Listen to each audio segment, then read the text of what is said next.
Hi everyone, I'm Chef Dennis and welcome to Around the Kitchen Table. And today I'm going back to my roots. I'm Mexicano because my mother was Mexican. So I did not learn to cook a lot of Mexican because my mother couldn't cook, which is why I cooked. But today we're going to get ready for Cinco de Mayo. Yes! Oh, yeah!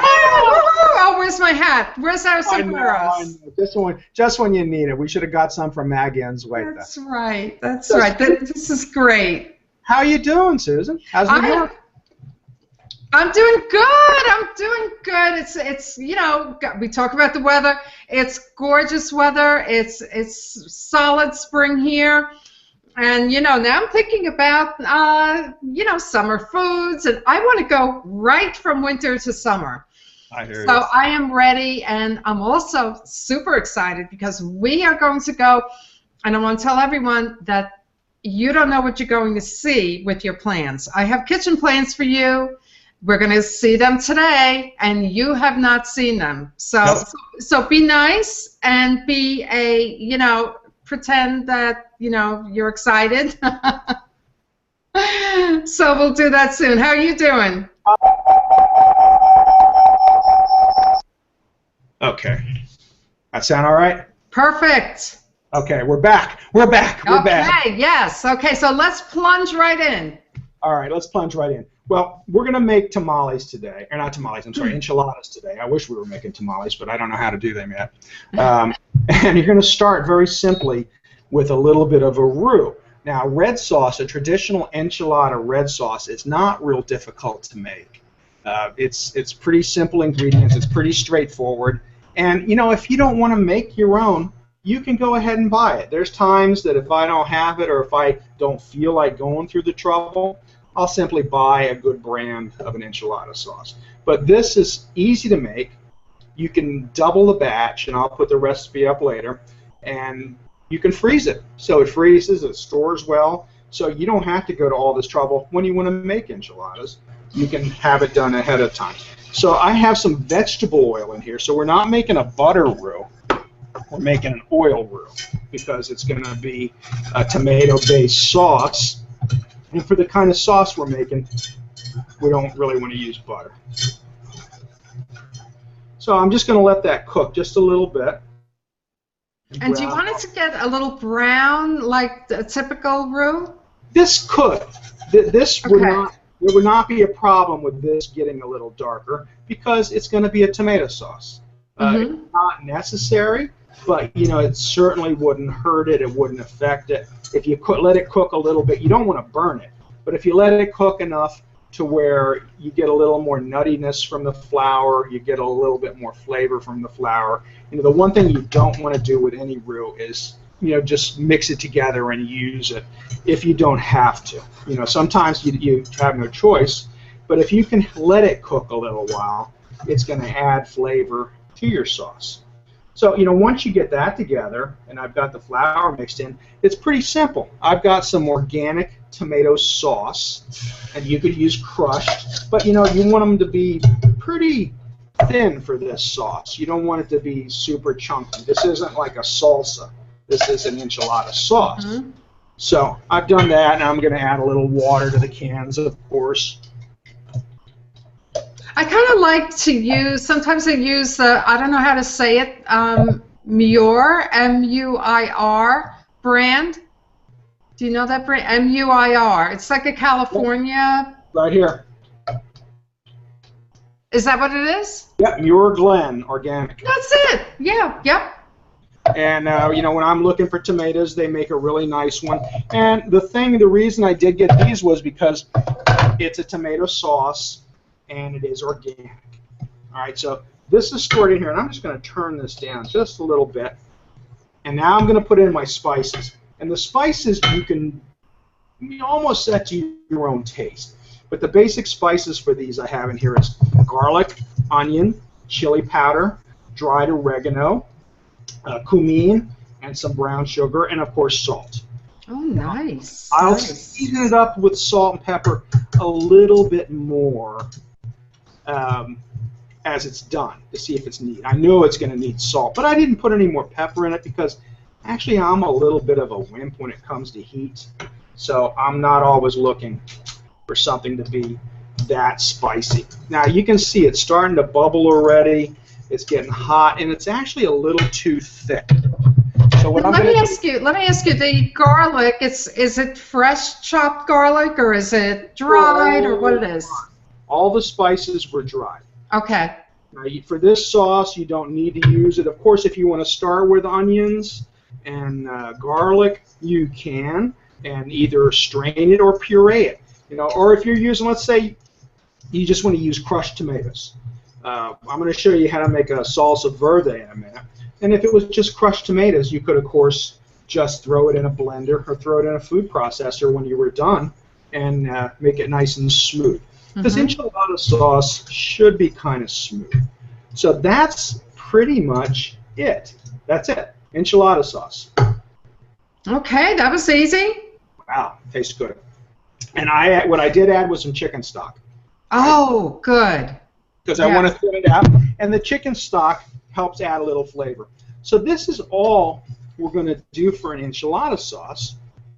It's as simple as that. It's going to sit on the stove from this point for about 10 minutes, 15 minutes to thicken. And to thicken a little bit more because of the roux and also to cook some of the flavor. So if you want to jump to your presentation, yeah. Well, this is interesting. My doorbell rang. You have to get the door going. Okay, so chat for 2 seconds, and I'll be right back. You got it. All right, so this is your enchilada sauce, like I was saying. I don't know if you can see the color and the nice seasonings in it, and a lot of it's going to add more color to it. You're going to get that darkness, that kind of brown look that an enchilada would have. Do you want to find the meter? I know it's in the, I'm so sorry about it. I know it's it. It might be in the garage, I'm not sure. Okay, well, come on in. So that's from your chef. This is live TV, folks. Anything can happen.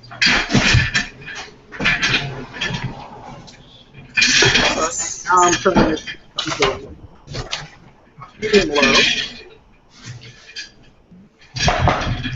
Okay, well, isn't this interesting how this works?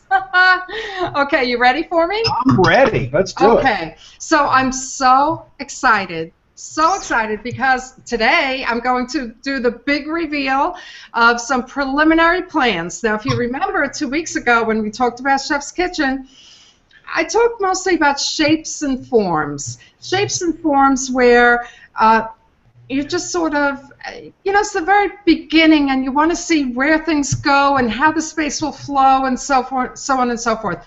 So I'm going to begin by showing you pictures of Chef's actual kitchen, and then I'll get to the plans that I have done. And they're simple, they're basic, don't expect any tremendous architectural drawings, they're just simple. So I'm going to put the screen share on and we will start, and I'm so excited. I would also love, who's ever listening, I would love your thoughts. Whatever you want to say, good, bad, and different, or suggestions, put them out there. And let's crowdsource this kitchen, right, Chef? Absolutely. Let's do it. Here we go. Okay. So, yeah. So here we go. Here is the island where Chef is right now, and I'm going to go through all of these images and then talk about the plan. Yeah. So this is an overview. Again, Chef goes back and forth between the island. You love the island. You love having an island, right? Absolutely. That's been the best part of this kitchen. Yep, and you can see the dining table beyond the kitchen there. Now you can see, this is an interesting picture because you can see the entire room, kitchen, and the space beyond, which is a living area. And you can see a little bit of that living area here. And another shot of the kitchen as it is, and you can see the spatial flow and the traffic, and just kind of going through these images so you can see the storage, and that this is a good shot too because this shows really a lot of the space. And again, you can see the dining area there, and the sink and the sink. Okay, so now I'm actually going to actually run back to my last one, my last image, which is, let's see. Okay, I'm going to go here. Okay, so if you look at this floor plan, this now is Chef's existing kitchen. So you can see there are windows here. There's the island. Now he has a sink and a dishwasher, but over here on each side, it's an overhang. It's not, there's no cabinetry here. It's an overhang. And then we have the refrigerator, the stove, cabinets, cabinets, cabinets, and the table, sliding door here, and there's a door I didn't put here to a laundry room. Over here is the living area, and here's a hallway. So this is existing. Now I'm going to show you, and Chef, here we go, the big reveal. I have 5 ideas. They're very similar, and you know, sometimes I'm doing this big long disclaimer because sometimes when I first present them, people get all nervous, and you know, but we're just going to do it. So here's my first idea, which is to eliminate. This is not working for me very well, and I'll tell you why. You know, it's about traffic flow, and it's about storage space. You can't really store things so effectively in this type of corner. It also, you don't have much room over here. It's just something that I'm not seeing. You know, I'm seeing that there are other alternatives for it. You can certainly make this a big island. In your kitchen, in the pictures that I just showed, it seems to me that you have so much space on each side that is not being used very effectively. So in the following plans I'll show you. So this could be a shorter, a taller, a secondary sort of, sometimes in, you know, it's interesting to have another type of section next to an island. So that's what I did here. And then here, this is just a straight shot, very similar. Sink is in the same place. However, you have, it's an island situation, you have a pantry here. So this space, you have a lot of wall space here, Chef. Yes. Oh, yeah. I know, I noticed that. I think you're going to be very interested as we I mean, nothing's happening here. Right. So we can take off some of the upper cabinets, and you can have a beautiful, easily accessible pantry. You can have a long island. And now here's another one. I don't know if this is my favorite, but it's an alternative. It gives you a much longer, gives you a pantry. It gives you a much longer leg here. I believe this is one maybe, in most cases I did not move the sink. In this one I did a little bit because usually it's tough to move the sink, you know, so I'm not sure about that. But for what it's worth, tons of counter space, buffet, pantry, you know, you have it all here. Now this one is 2 islands.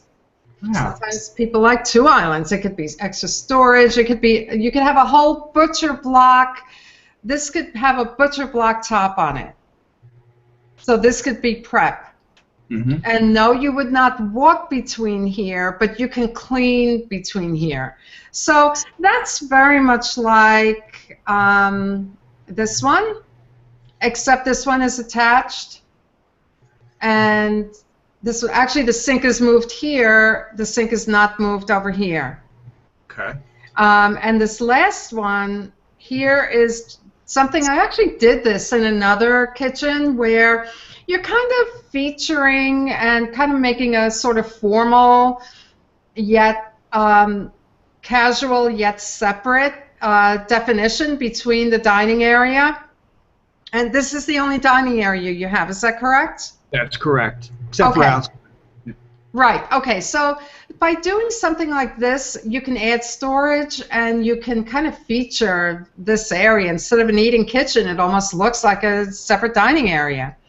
So that's what we have. Now, again, let's go back to, this is existing. You have the sink base and the dishwasher, and then an overhang is so, oh my gosh, you could have such a bigger island, even if we went to something like this.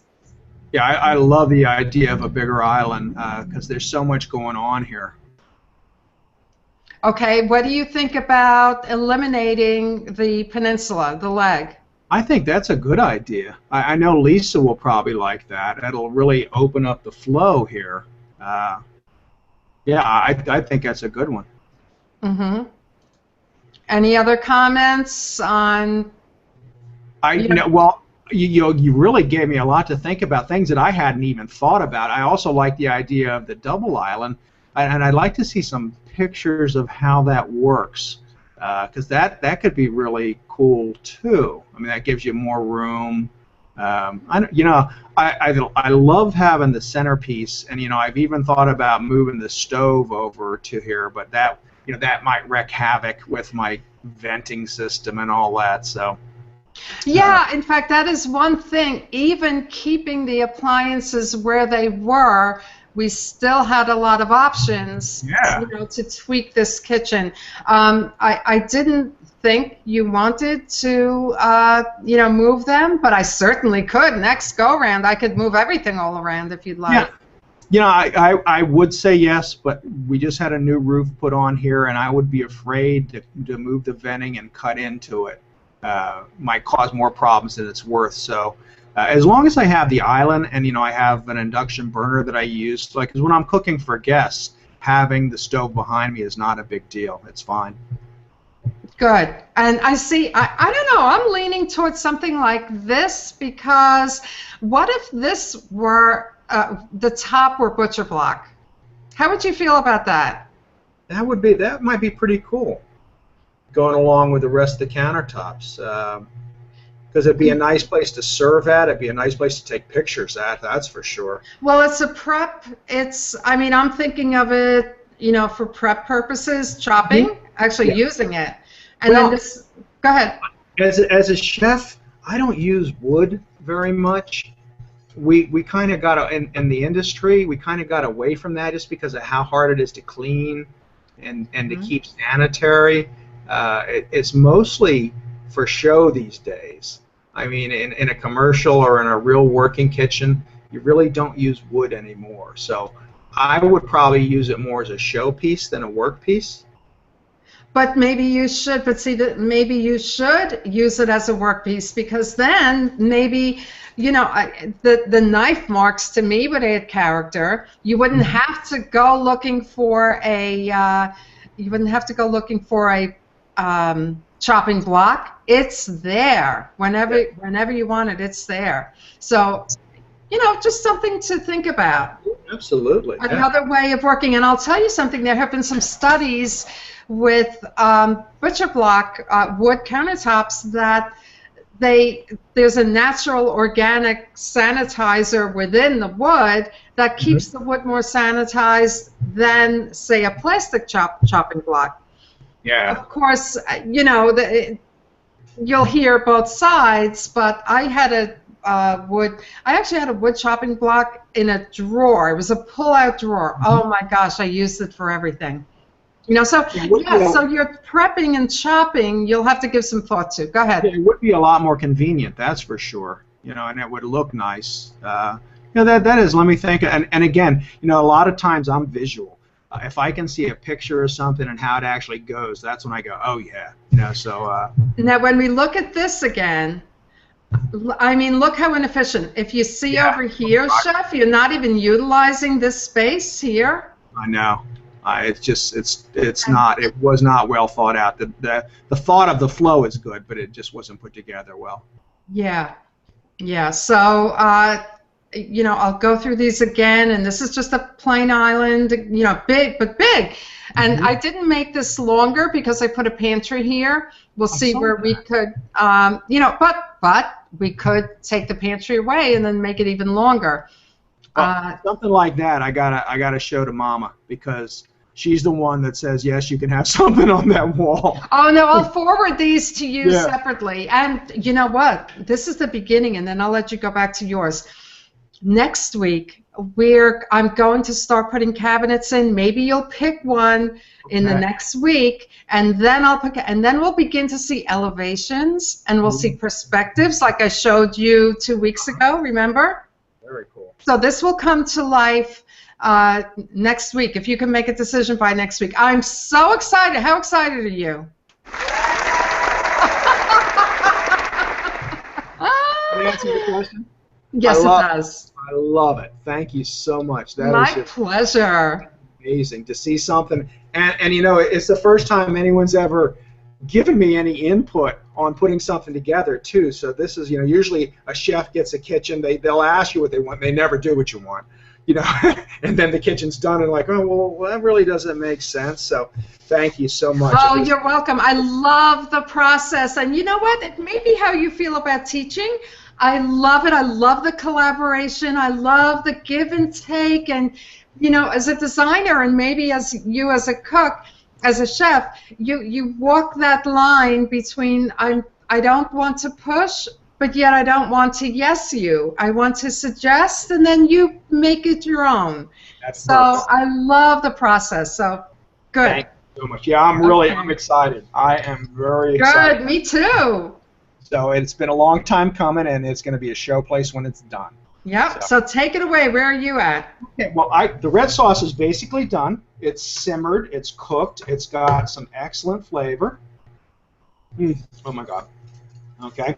Tastes like enchilada sauce. Now, I didn't heat this up a little, but I did throw a little bit extra chili powder in it because I want heat minimal, but I want flavor. And the chili powder, rather than just give it heat, actually gives it a lot of flavor. It gives it that smoky heat that's not overpowering, that you're going to eat in Mexican food. Because for some reason, you know, like I said, I'm half Mexican, and I grew up on Tex-Mex, which is a whole other animal than most people are used to. And there's a couple things. The food was never like make you sweat hot. I've been in some local restaurants and I order Mexican, and it's like, oh my God, what did you put in here? I'm Mexican, I can't eat this. So granted, they do eat some hot, spicy foods, but it's got to have flavor too. So you can always crank this up with some jalapenos on the side, with anything you want. But this is, you saw how it's done, okay? 15 minutes, it's done. Wow. Now, all right, so that's that. Now, real quickly, we're going to move over to, I'm going to shut that off, and I'm going to move it. And I'm going to set up the food processor really quick, I hope.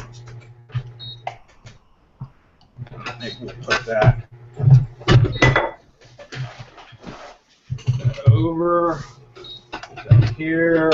And I cut this short because my meetings, a meeting like this, it can be 2 hours. So we did this all in 10 minutes, but we did it. We got the job done. I can see that, and you know, depending upon if you have I don't want to call it a bridezilla, but a kitchenzilla, it could be insane. I call them my princesses. There you go. That's one way to do it. All right, so here is the food processor. Now, to make a green enchilada sauce, which is a salsa verde, for lack of I'm trying to find a sweet spot for this. Here we go. For lack of a better name, is going to use something called a tomatillo. And that's a tomatillo if you've never seen one. And if you don't see them in your supermarkets, I'm sure everyone has Mexican markets now where they live. But this is how it comes. It's not wrapped in this. This is how it grows. And then this peels off, and it really kind of looks like a tomato. And this is a little sticky. It's got a stem, but it's not a tomato. It's not a green tomato. There's the cut pieces. It has a little bit of a limeish kind of taste to it. Not strong, but a little bit. So we're going to put tomatillos in here.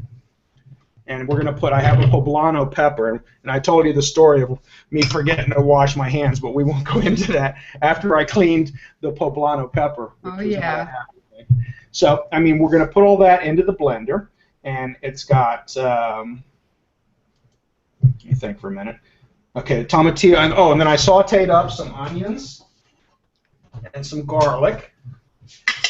And that's really the only part you cook in a little oil. Put them in here. And it's pretty much just a blenderized sauce. I've seen some recipes where you cook the tomatillo, which you can do too, but you don't have to. And then we're going to put in some cilantro. And then I have some salt. Some pepper. Love it. Everything is fresh. Love it. Oh, yeah. And we call it cumin in Mexico. It's cumin for those of you in the rest of the world. And boom. And we're just going to pull.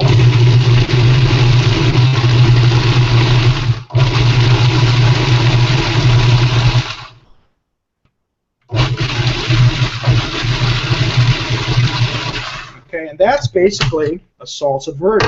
Now that's a little thick, so you may want to just cut it down with, again, a little bit of chicken stock, or just water if you choose, if you don't want to use chicken stock, or vegetable stock.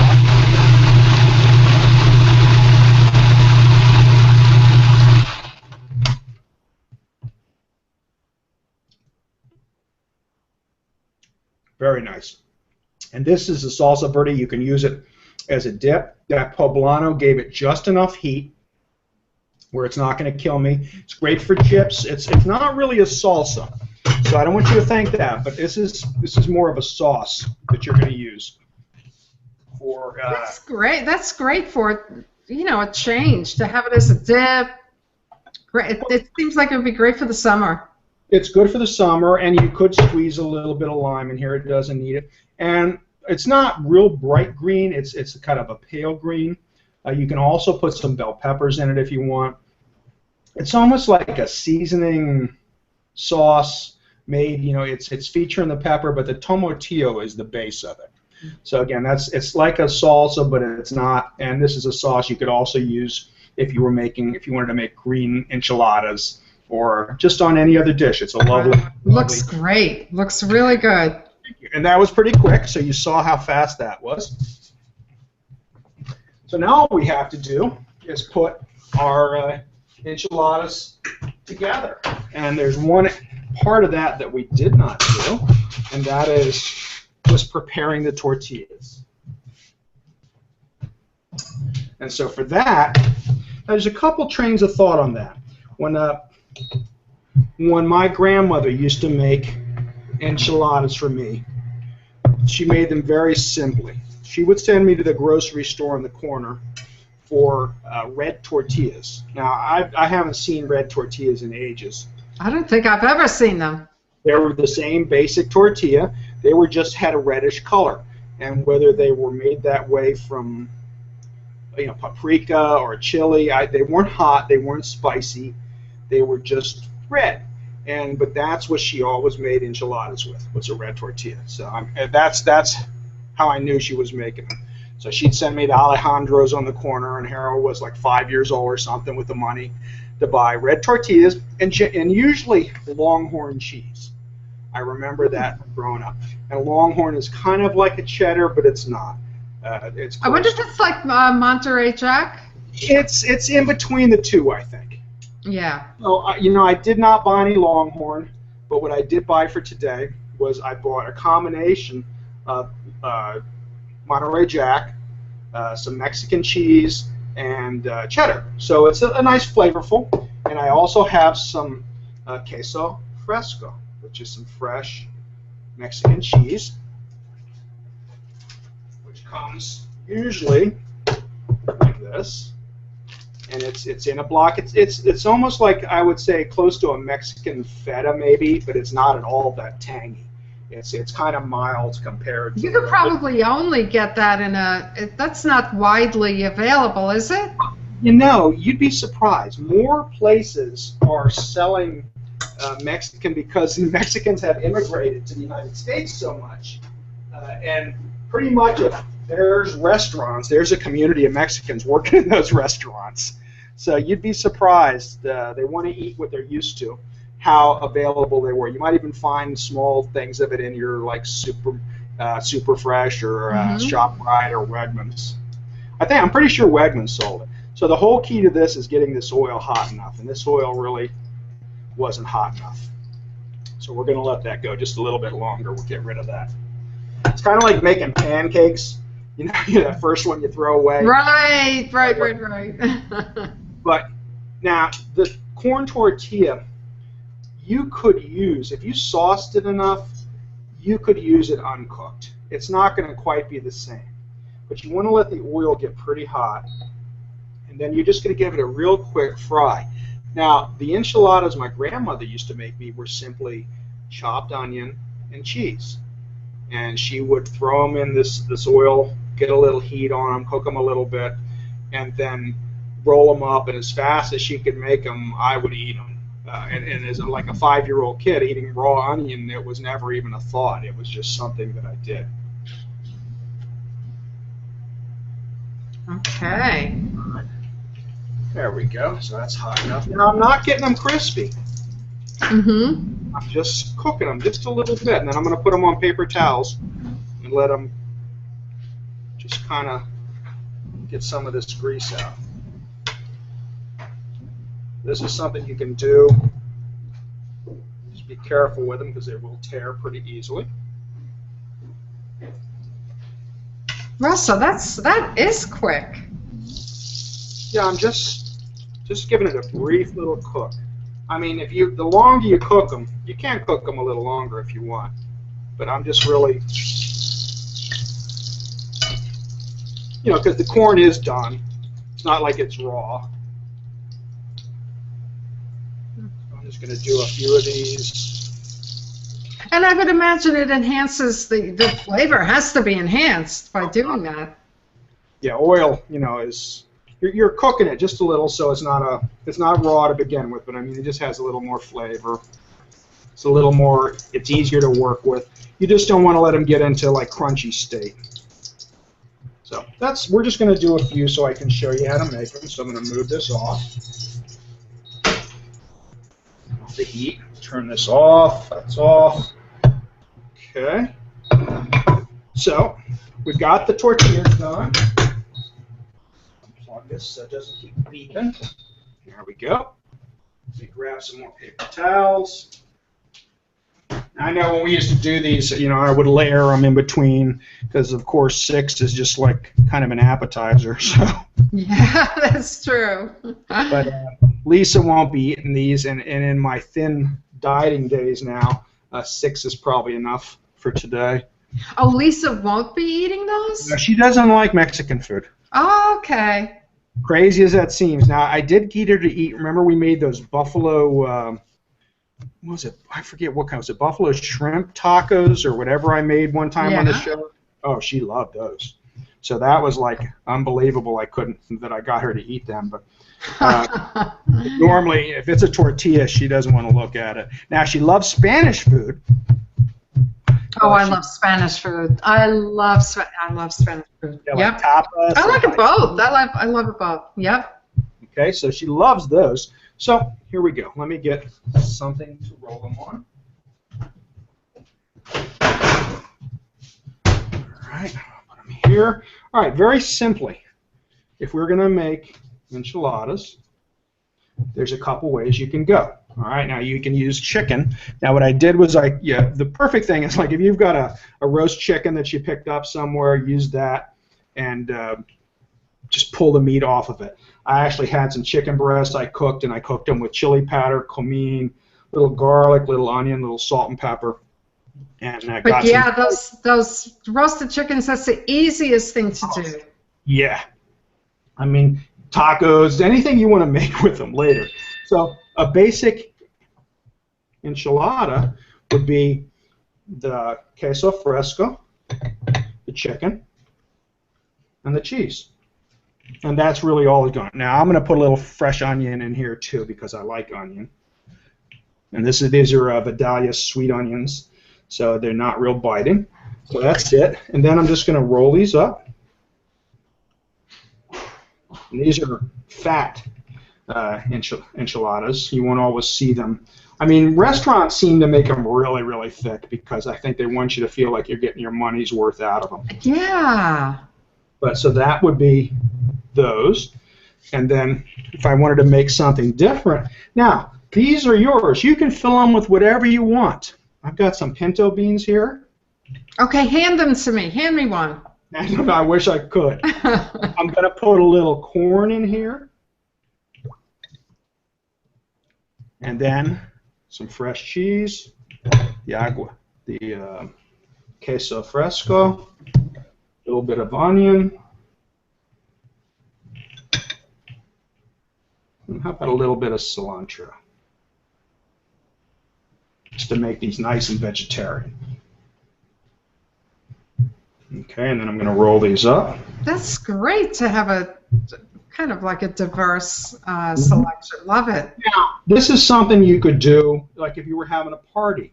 You could do the tortillas ahead of time, have them nice and warm. You know, you could even use, to make it easier on you, use flour tortillas. That way you don't have to fry them. Although, you know, an enchilada is traditionally in a corn tortilla. You know, if you're having a party, just have a whole assortment of toppings, just like we did with our tacos, I think, at times. Okay, but would the tortillas get soggy? If you use flour tortillas, they would get a little soggy. But I mean, you wouldn't even have to, like, you don't have to bake these. You could just have the sauces on the side. Everything's cooked. So you could have the sauces on the side if you don't want to put these in the oven. So can you keep them a day ahead of time? Yeah. Yeah, these will hold. These will hold pretty good in the refrigerator. You can make them up ahead of time. So what I'm going to do here then is I have these. And then just to finish them off, I'm going to use my red sauce, enchilada sauce that I just made. Nice. Let me get this in the picture. That would be always helpful. Okay. So there's the red sauce. And just because I can and I have, I'm going to use a little of the green salsa verde right here. All right. Top them with a little bit of cheese. And go in the oven, you know, for about 10-15 minutes, really, just to let them bake a little bit. Oh, it looks great. And you could do them that simple. So you could do a tray of, you know, of ones with, if you like pork, you can use pork. You could use beef. You could use, you know, anything else. You could use little shrimp if you want to cook up some little shrimp. You know, sometimes I make big batches of pulled pork. And I could use that, right? Oh, absolutely. Oh, yeah. Pork makes great enchiladas. And you'll see them now. Usually they give you a choice now of what you want to put in them. You can have, you know, some of them use different sauces, and then they even give you choices of sauces. So, I mean, it could be all red. It could be green. You could mix them up. You could make, you know, if you wanted to actually do a row of, like 3 rows of chicken or something and do the one in the middle green, then you'd have red, green, and it'll look pretty when you set it out on the buffet table. Yep. So, you know, it's that simple to make. And like I said, you can do, you know, anything you want. I like chicken. You hear some chicken. Let's put some beans in this one. That's my cheese, of course. Some onion. So a little corn. Why not? Yeah, there's always so many great sides. So, I mean, endless sides. And you could actually just eat it like this. You know, you don't need any sauce. It's done, and oh, yum! That is wonderful. So, I mean, it's that simple. That just took me home. This just took me back. You don't know how many years. Wow, that's great. Where's the sour cream? You know? No sour cream? Although I enjoy sour cream, live in Tex-Mex, we never had any sour cream. Now, you had some, like Mexican crema that they used to use for some things. It's probably a Northeast thing. Oh, yeah. Somebody decided that sour cream went really well with Mexican food. Now, the Mexicans won't complain because they like sour cream now, too. But, you know, in the heat that we've got, you never saw sour cream. Wow. This is wonderful. Oh, man.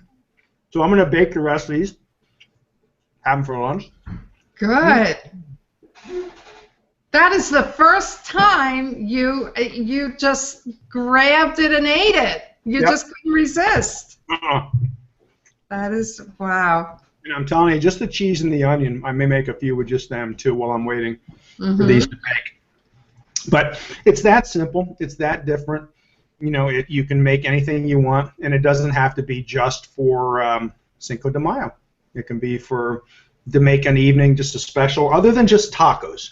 You know, because everybody loves tacos. I know. We've always had taco night, and we never did it until I think, you know, I'm going to do that.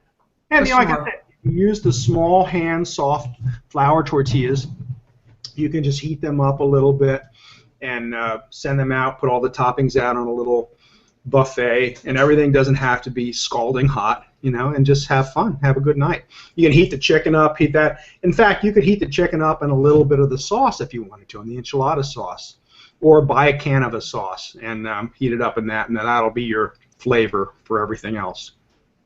Well, it looks great. It looks fresh. It looks easy. A little, I mean, 20 minutes in the kitchen. It shouldn't take much more. No. And again, you could do these up ahead of time if you wanted to. So. Good. I think it looks great. You just can't say they're going to be all gone. 10 minutes, they're gone. They're going to be gone. Well, good show. Good show. And we'll have to, you know what? We'll have to do more of that. Maybe we'll have to do a Spanish theme one time. Do some tapas. But then come back to Mexican, because you know I don't think we've done Mexican. Well, maybe once or twice. I'm not sure. If I can figure out how to make tamales, I'll do them. I have to give those a try one of these days, because I can't find a decent tamale anywhere. Either there's too much dough, or there's not enough dough, or they stuff it with something. I have no idea what they're putting in it. But, well, so. Great dish. Great dish, Chef. Thank you. All right, well, we will see you next week around the kitchen table, and we may have a guest for you next week, so stay tuned, and we'll see you soon. Yeah. Bye-bye. Bye.